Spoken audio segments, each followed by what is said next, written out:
Welcome, welcome to this edition of Soul of Business. I am your host, Erica Edwards, and today we have the encyclopedia of knowledges, Miss WikiWeed herself, Khadisha Thornhill of Afro Cannada Budsistas. Welcome!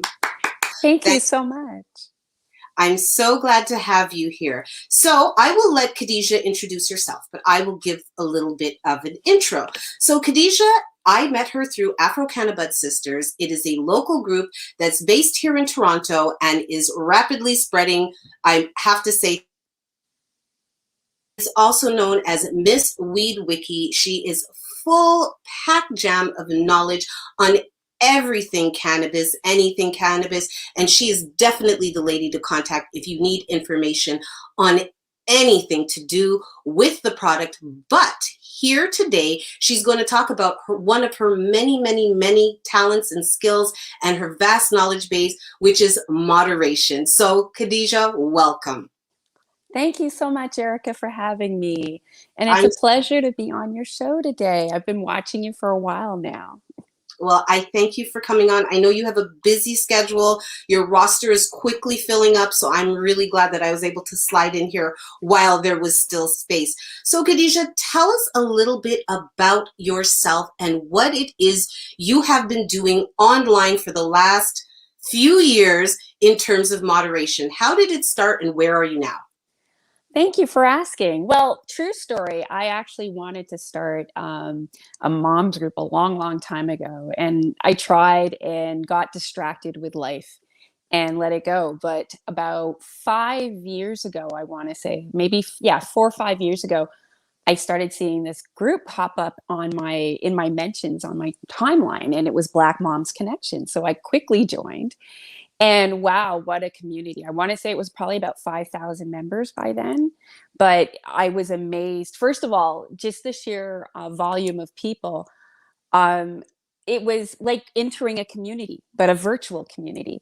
So I realized, for example, I wasn't as quick to engage, but when I did, I wanted to be intentional because you could see the dynamics, how things, how a temperature or a tone on a post could change in a dime, especially because it's just black and white and not everybody knows each other in a group, right? So I was trying to be intentional when I would interact and engage. And I think by the time they were looking for volunteers to add to the admin team, I volunteered.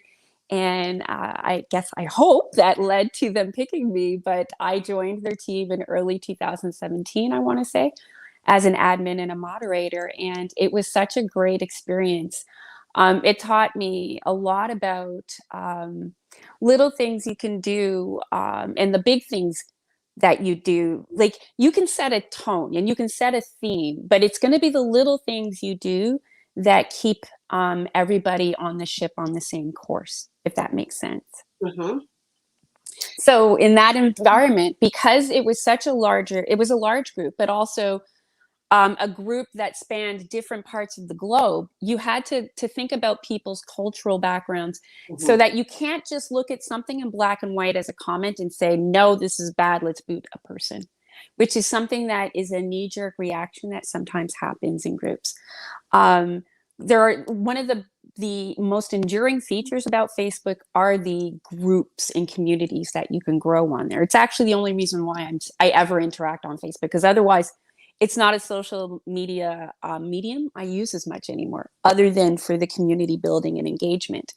And I think the reason for that is because there are just literally so many of us out there. And once we have something in common, we want to gravitate to it, right? And Mm-hmm. it becomes our comfort zone. And so we hang there, and you see that. You see sometimes with members that would come and they would put everything into the group and they want to post every 3 seconds, and then there's the people that are forever lurkers. And when you're managing a large group, you see the value in all of them. I like that. Forever lurkers. I had to Yes. write that one down. The forever lurkers. So you started out with Black Moms Connection, which I am a part of. It is Yes. an amazing group. I watched it go from a virtual online community to being very real, very present in the community, and the things they would do, the actions they would take. And something that I always really loved about it was that it was well moderated. In a group of so many women, not censored. And I think that's something that we have to speak about, the difference between censorship and moderation, right? But they would keep everyone on track. And for you now moderate another group. Yes. So And, basically, and it's interesting because when I connected with it started when I was in another community. I was in a cannabis community, and somebody had made a post about Indigenous cannabis retailers, and I had made a comment about having visited some. And an acquaintance of mine, Natalie, saw my comment and commented under mine saying, "I recognize you." And then she slid into my DMs on Facebook and was like, "I didn't know you smoke weed." So a dialogue ensued, and we got together a few times because she was actually back to school as a full-time horticulture student during college. So she came by and we'd be seshing together, and she said, "I feel there's others out there like she goes, I wish there were more of us out there." And mhm. I'll tell you straight up, if I had not had a few years of moderating a group like Black Moms Connection, I would have been like, "Oh, I wish there was too." But seeing how that group answers the need for so many people, and it Mhm. just had to be, and the trigger was people just needed to know it was there. Once they know it's there, they're going to come and join. That's how that group has grown, right? It's filling a need, but people needed to know it's not like it's on billboards, right? Right. So that kind of organic growth, you have to feed it, right? And you have to feed your population. And so when you have a focus and you have a team that's working on that, it happens organically so much better. Okay, so you were a moderator or still are a moderator in Black Moms Connection, but now you are a moderator in Afro Cannada Budsistas. Now, I know Yes. currently the group is a bit smaller than the Black Moms Connection, but Yes. it's still large, it's still hundreds of people. So Yes. we've spoken a bit about this before, and first of all, let's back up because definitions are Yes. very important. And one of the things I Yes. just mentioned was the difference between censorship and moderation. So let's start at the beginning. What does a moderator do? What is your role is admin and moderation the same? And if not, what is the job of a moderator versus an admin? Actually, they're not necessarily the same, and it will depend on the setup or makeup of the group. Okay. So, but by definition, an admin would be able to control who comes and enters and exits the group. A Okay. moderator, by definition, would be the person who could mute people and guide Okay. conversations in a group. And guide Okay. conversations. Generally, both can, and it depends on how you set up the group. You can have it that, and a lot of them do have that both can do both functions, but moderating isn't, it's so many functions. It's approving the posts that get entered. So do the posts align with the vision of the group? Okay. It's also approving the people that want to enter the group. Okay, so the groups now are sophisticated enough, especially if they have a commonality. So with Black Moms Connection, it was about you had to be a Black mom. Okay, that was the qualifier. Well, interestingly enough, you would think that just being a Black mom, only Black moms would apply. That's not the case. There would be, I've seen South Asian moms apply. I've seen white women apply. I've seen men apply to enter the group. And they all see it's a mom's group, and the questions are there. Are you a Black mom? And some would at least not answer. They would leave it blank. But then there's also another important function of being on an admin team, and that's vetting. And that means going deeper than the surface. So it's Mm-hmm. not just enough that if somebody has a Black sounding name or has a photo, we actually would have to go and look at the profiles, because sometimes people will set up dummy files just to infiltrate groups. And that has happened. And once a group gets infiltrated like that and people get attacked in what they perceive to be a safe space, you have a hard time, regenerating trust again. So wait a minute. Let's sidetrack for a second. People infiltrate groups for what purpose? I can't speculate on the purpose as to why, because usually they get removed, or if they're found, they get deleted and nobody's really following up to find out why they did it. But Mhm. it does happen. It does happen.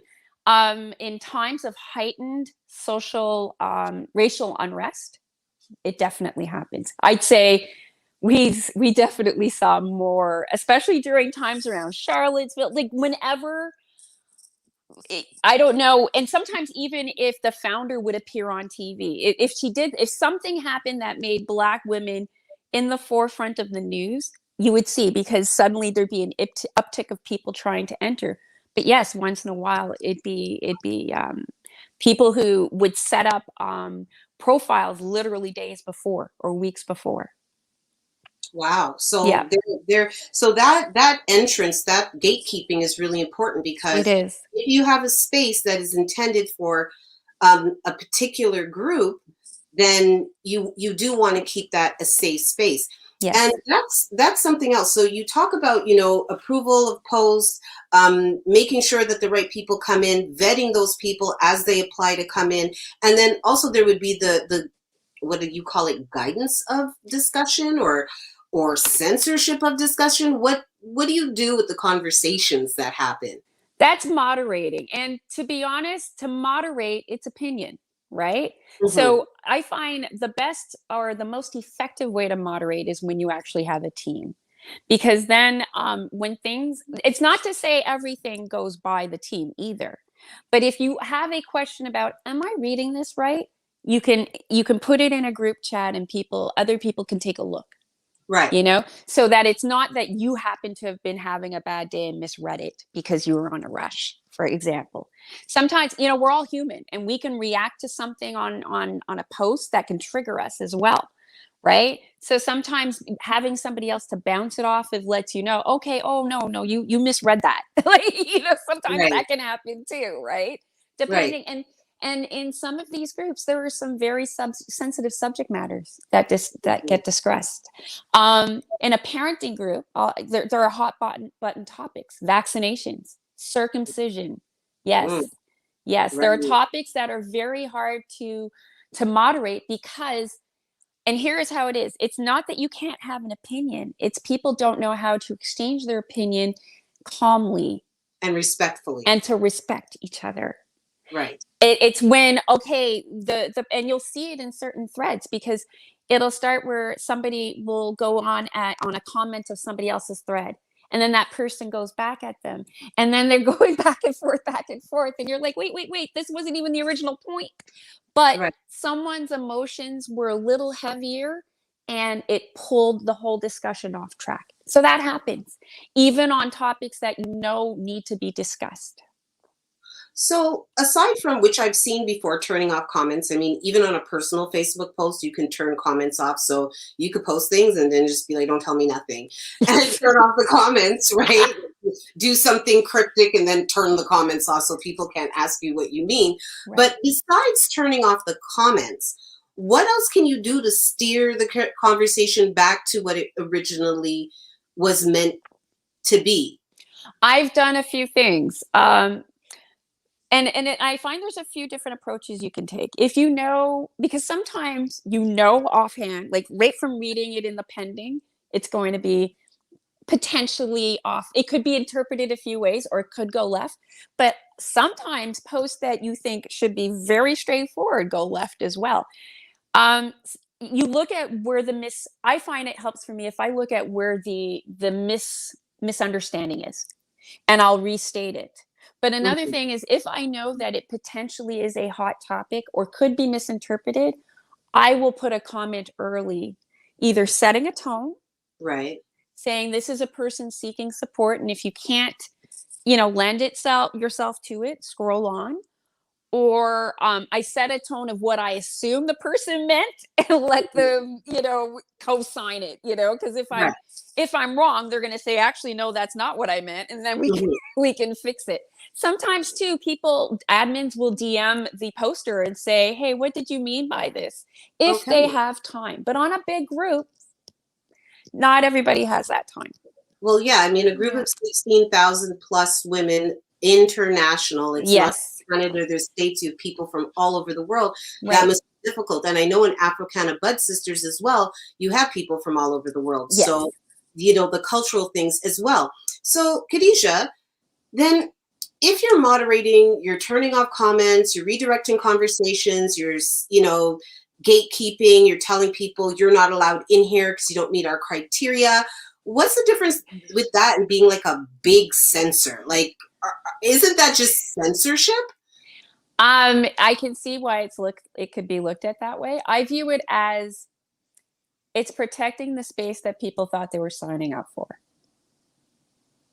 And I if like, people assume that so for Afro Canada Budsistas, it's a space designed for Black women to normalize cannabis across Canada.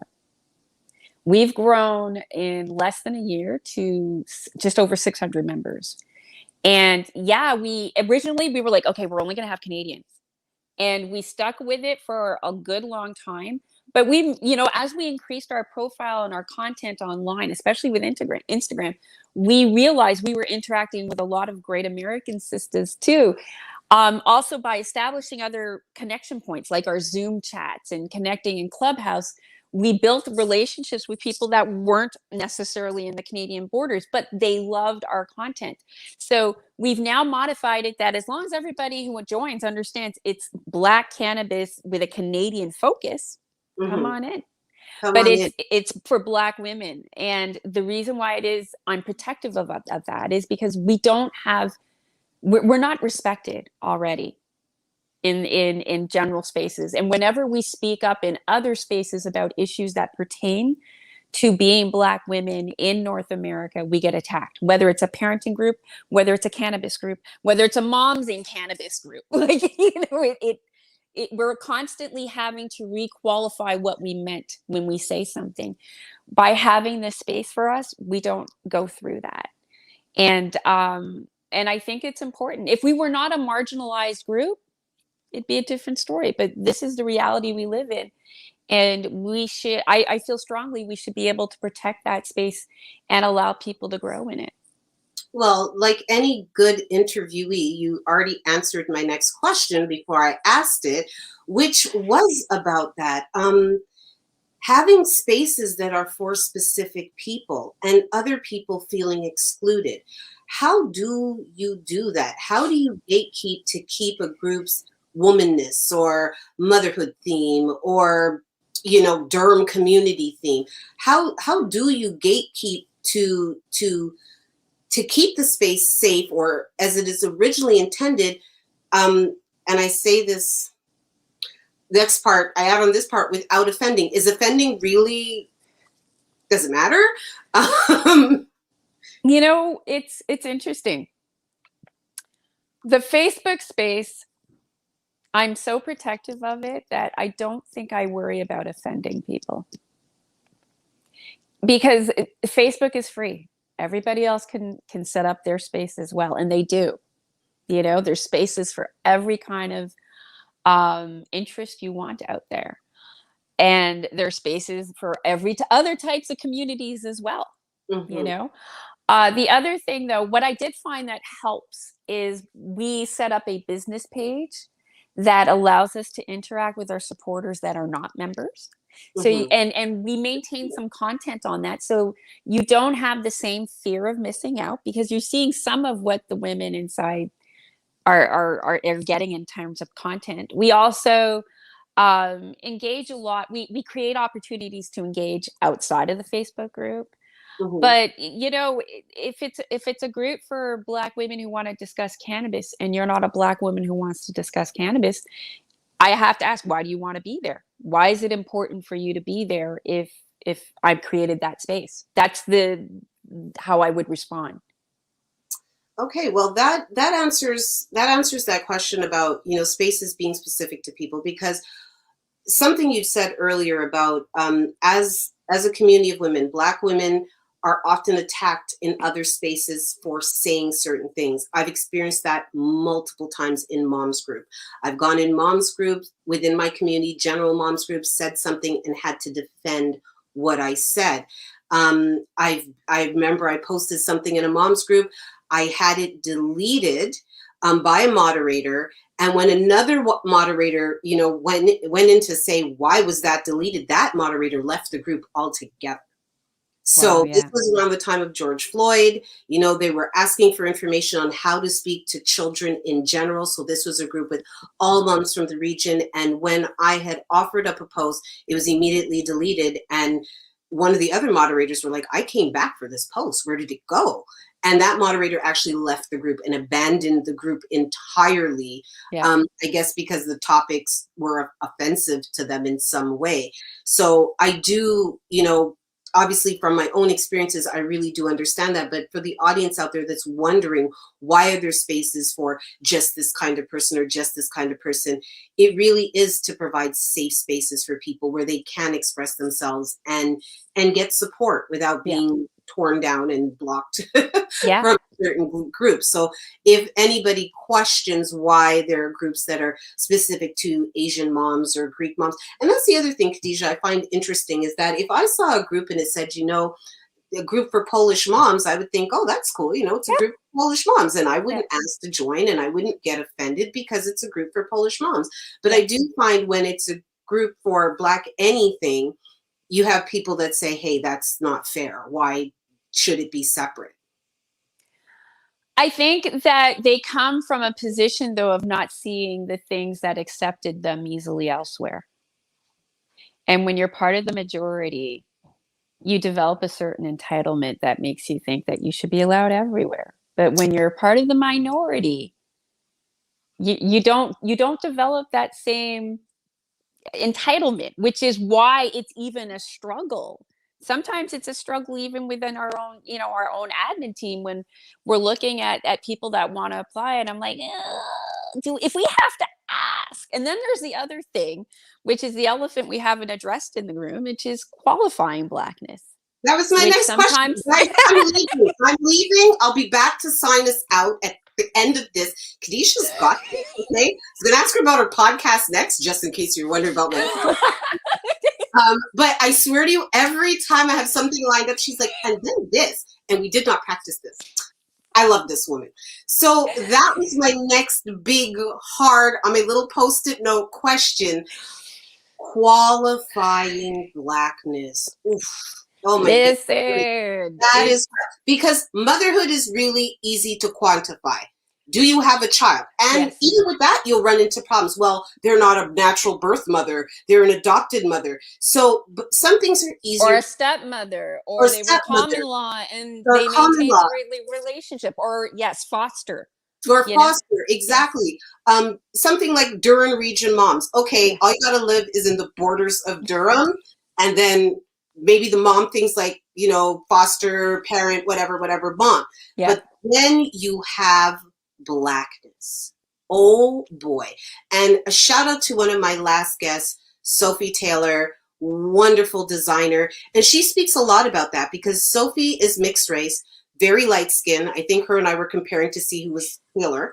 And she talks about facing that time and time again where people are like, no, you're not Black. I looked at your picture, or you're not Black enough. Yeah. How, as an admin for so far two very large groups, that one of the qualifiers is Blackness, how, I would love to know, is that decided without DNA testing? Tell me. It takes I think, and this is where being a team really, really helps. We're not a monolith. And when you have a team of individuals, they won't be either. And in both of those admin teams, they aren't. They're not all Caribbean, born women, for example. They're not all American. Or so I think by having a diverse team, you're inviting different perspectives to the table. I have the privilege of having grown up, like I am Black Canadian, multi-generational, and I'm Caribbean through my dad. My dad was immigrated to Montreal from Barbados at the age of 7. My dad's actually very Canadian, all things Shout out considered. Barbados. Exactly. Big up Barbados, right? Which I haven't been to yet, but that's another conversation for We'll another be day. going. We'll talk about that. We'll go over there. But qualifying Blackness, I feel it's one of those other elephants that is in the room because we struggle as a community with shadeism and colorism. And sometimes that bleeds over into how we view people that are trying to come into the space. The shadeism and colorism makes us suspicious of each other. But also, if you had a more, if you grew up with 2 Jamaican parents and you lived here and maybe everybody in your family married, similar culture, you're going to have one set of view maybe of what blackness is. But if you have, different types of cultures of Black in your own family, you realize we are not a monolith, and that the experience of somebody who grew up, in Montreal and Black is different than somebody who grew up in Brampton and is Black. And that's going to be different than somebody who grew up in Halifax and is Black, and totally different than somebody in Alberta and Calgary or Edmonton that's Black. And we're all out there. So sometimes, even though somebody will try to get into the group and you may have questions about, okay, they look like they kind of could be Black, but then you're looking, who are they married to? Like, we're still looking deeper and deeper, but I'll be that person that'll be like, oh, I can find the one Black parent. Yes, we're good. Like, and but it comes down to doing that. It's about wanting to find the connection. Okay. Yeah. And what about, because you hear this a lot, I identify as. Okay. I think when you're looking at I identify as, and you're almost asking me to put a diagnosis on the Rachel Dolezals of the world. Right? Which I don't think, I can do scientifically. And I think that how you identify isn't going to be, it's a luxury. Some people, and each group can decide, if a group wants to decide that they'll take people that identify as Black, they can go down that road.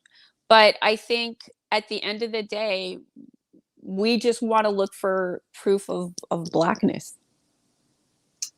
Okay, that I'm sure there'll be a lot of feedback on that one. Yes, it is. Yeah, everybody has their own idea. I mean, I've had my own Blackness challenged all my life, which is so ridiculous. But I've had people say, it's almost like the paper bag test. Yes. Well, you are this, so you can. And the thing is, I couldn't pass anywhere, even if I wanted to. But there's also people who can be darker skinned, but have very anti-Black traits, have very anti-Black philosophies. They may be stereotyping people out of our community and judging. And so you visually look at them and you're going to bring them into your group, but they can say some very destructive things and then have you scratching your head as well. At the end of the day, it's only one barometer. And I don't want it to be that I'm uncomfortable making people prove their Blackness. So it is really just a visual of me trying to confirm the least amount. Right. At the end of the day, if you're going to, because the other thing too is some of us are going to assume by what you see on a complexion visually is going to measure how loyal someone is to the community. That not all, hey, I actually started saying that skin folk are kinfolk. Exactly. Write that down somewhere. Not all skin folk are kinfolk. And if you're in any Black group that's large enough, you will run into examples of that. There will be a post that makes you go, Well, absolutely. Right? Absolutely. And that also reinforces what I said. We're not a monolith. So when I'm asking, when we're asking, are you Black? We're not asking you to prove it other than can we see it in photos? But it's not, but we're not even trying to say you must understand every experience that you're going to encounter, because there's no guarantee you will. there's so much more to it than just what's in your DNA, Yes, right? absolutely. So it's still going to like, that's just getting you into the group. At the end of the day, how you engage is what you're going to get out of it. So what would you say then, if you were looking for a moderator, what kind of traits would you look for? What would make a good moderator? Empathy. Mm-hmm. An ability to look at situations, the situation objectively, To while be being empathetic. And it's not easy for everybody. No, it's not. Can I add in reading comprehension? Am I Oh allowed my gosh, to reading consider is this? fundamental. Reading is fundamental. Reading is fundamental. So reading comprehension. So I don't want to take you too far past our time, but there is something that I do want you to share with the audience. Sure. So Khadisha is a podcaster. And oh boy, is she on fire. She has come out of the gate really hard. It's an industry that is new.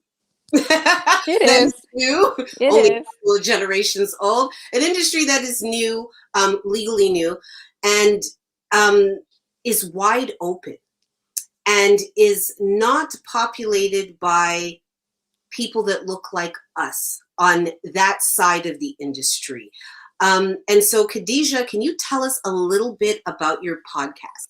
My alter ego is MsWeedwiki, and shout out to Tanya Hales, founder of Black Moms Connection, because she christened me MsWeedwiki in our Budsistas group when I was answering someone's question a long time ago. I want to say last May or April. So thank you. But my podcast is called the MsWeedwiki Speaks Podcast, and I actually like interviewing people just like you.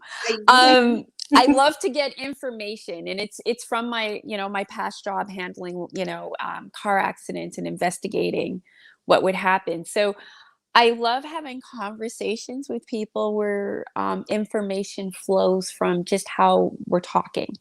Mm-hmm. And so this podcast allows me to interview different people in the industry, different cannabis advocates, educators, and influencers, and talk about their cannabis journey as well as what they're doing in the industry.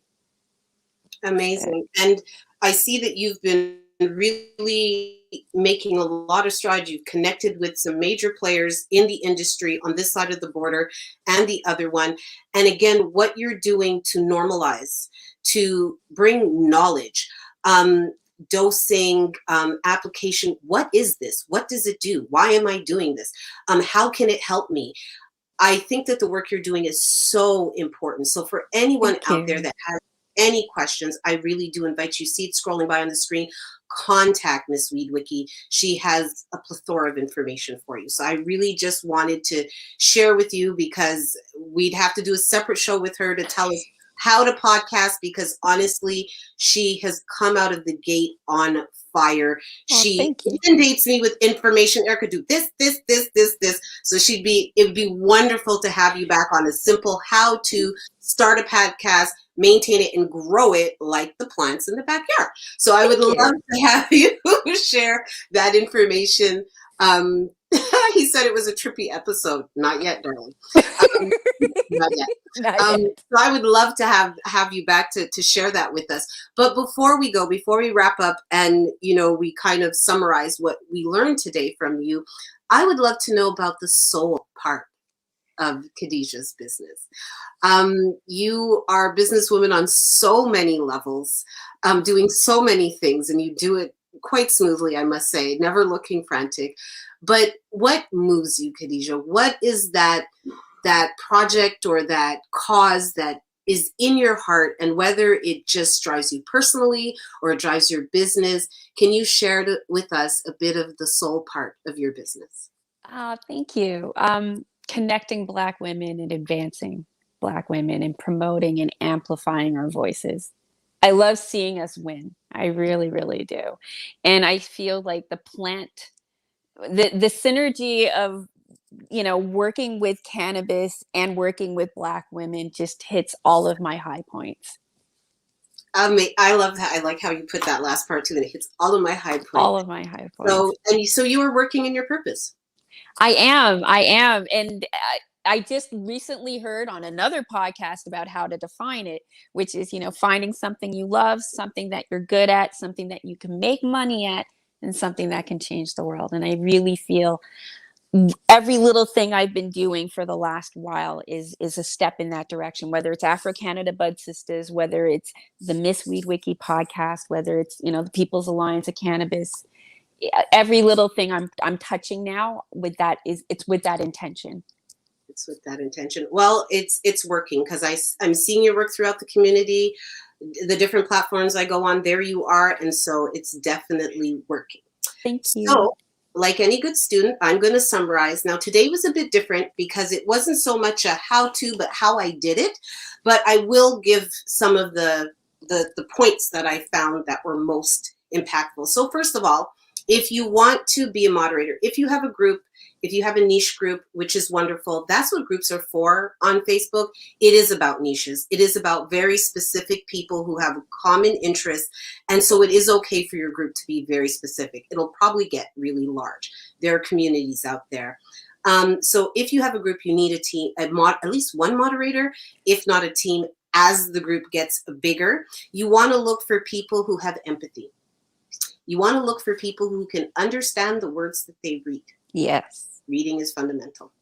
You want to look for people who have the ability to be objective, but that is why a team is so important, because we all have triggers. We all have things that we read the same words and take them very differently. So having a team of people who are like-minded but different can really help make the moderation smooth and fair. Moderation is not censorship, it's guidance. Yes. It's allowing a space to stay safe and for people to voice their opinion but be respected. So it is not to be looked at as censorship, but as guidance within a group. If you are in a group and you feel that you're being censored, perhaps you should start your own. There's always that, but it really comes down to a great team. And I want to shout out my amazing Afro Cannada Budsistas team, as well as the BMC team, because they taught me how it was done. So props to them too.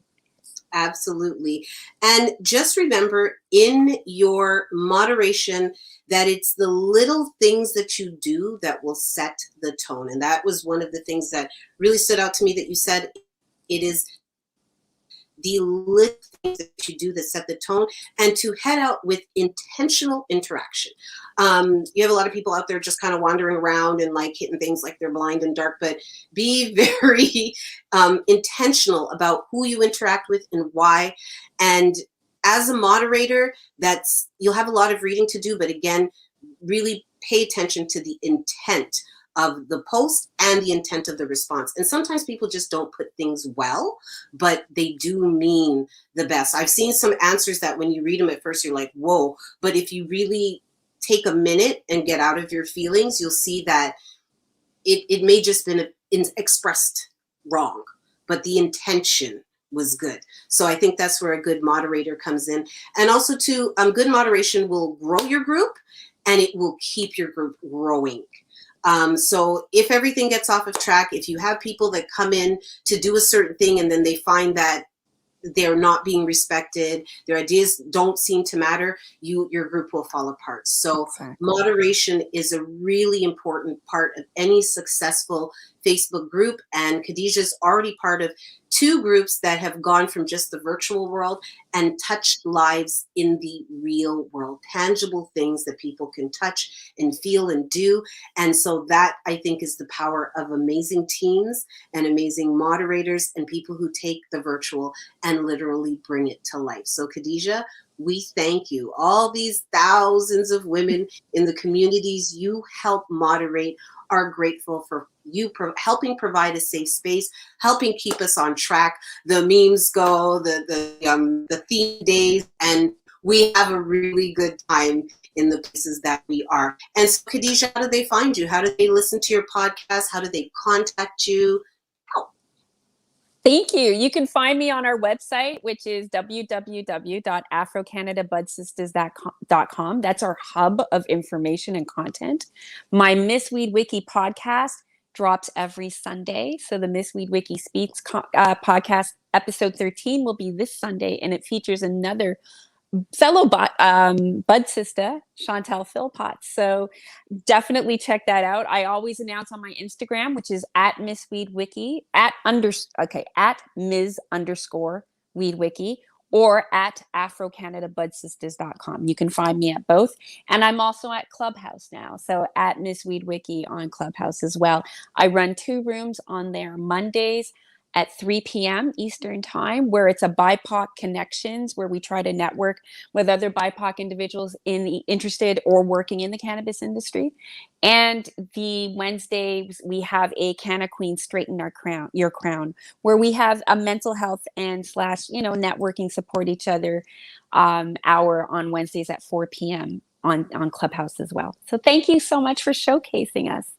Well, And hopefully you come and check out our Afro Cannada Budsistas group on Facebook. But to join there, you need to be a Black woman. who smokes cannabis? Yes, absolutely. Absolutely. Well, Khadisha, thank you for taking the time out today to share your knowledge with Soul of Business. The business takeout community thanks you. I thank you for sharing what you know. I hope that encourages someone to take their group to the next level, to get a good group of moderators and not be afraid to create and maintain safe spaces. So I thank you for the inspiration, Khadisha. I will see you soon. And for all of us here on Business Takeout, we thank you for joining us, and we'll see you again next week. Thank you. Bye.